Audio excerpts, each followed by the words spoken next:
को 3 सूत्र मिला है। 3 सूत्र को ही पालन करना है। पहला में दया मांगना है, दूसरे में चर्चा करना है और तीसरे में नमः शिवाय से अपने गुरु को प्रणाम करना है।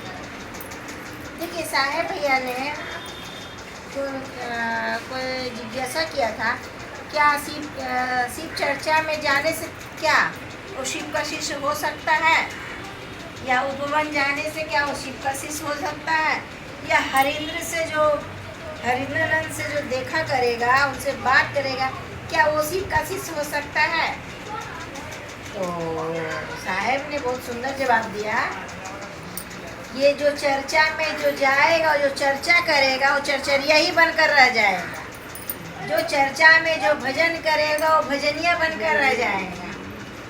अजय उपवन जाएगा, जो मुखियालय जाएगा, वो मुखियालय के लोग बनकर रह जाएंगे।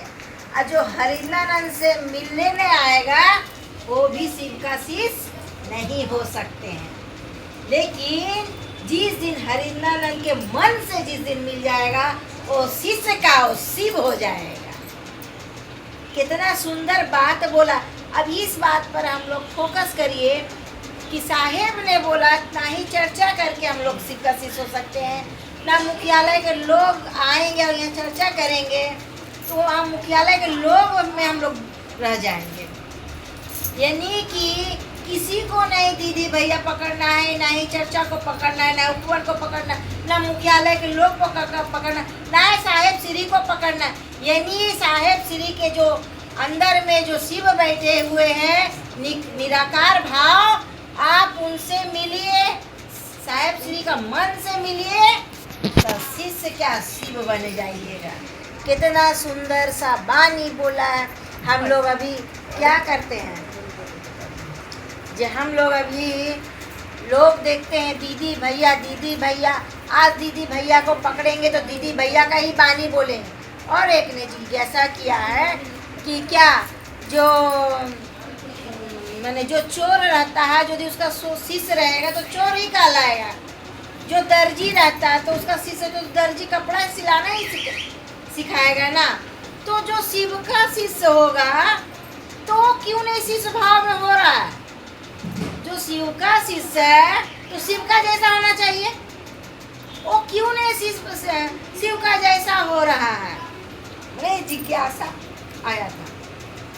एक भैया ने बहुत सुंदर से जवाब दिया है कि जो दर्जी कपड़ा सी रहा है सही में उसके साथ रहेगा शिष्य, तो दर्जी वो जानता उसका जरूरत है।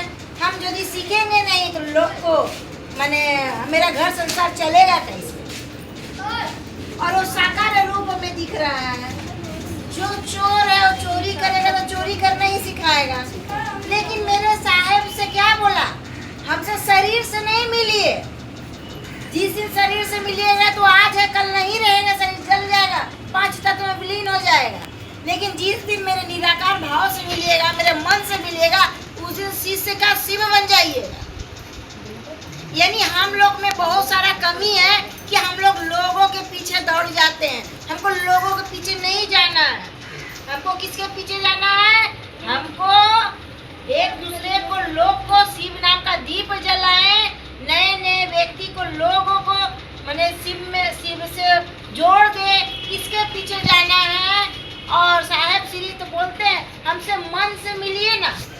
जैसे बोला ना कि जब मैं बंधन में हूँ, शरीर में हूँ तो बंधन में हूँ, जिस दिन शरीर छोड़ूंगा उस दिन मैं एक एक को आखिर ऐसा क्यों बोला साहेब ने, जरूर कुछ बात था। यानी ये शरीर बांध के रखा हुआ था उसको, जिस दिन शरीर से छोड़ेगा तो अब तो उसको समझ में आ जाएगा, निराकार भाव हो गया तो साहेब का किसी को छोड़ेगा, एक एक किसी को नहीं छोड़ेगा, एक एक का हिसाब लेगा मेरे साहेब। तो इसीलिए शिव की ओर चले। कितना सुना बोलता ना, बनो तो शिव, रहो तो शिव और जियो तो शिव। शिव के तरह बनिए, शिव के तरह रहिए, और जीना है तो शिव के लिए जिए, क्योंकि आखिरी दम तक शिव ही साथ देगा। लोग आ जाए जला के चलाएगा।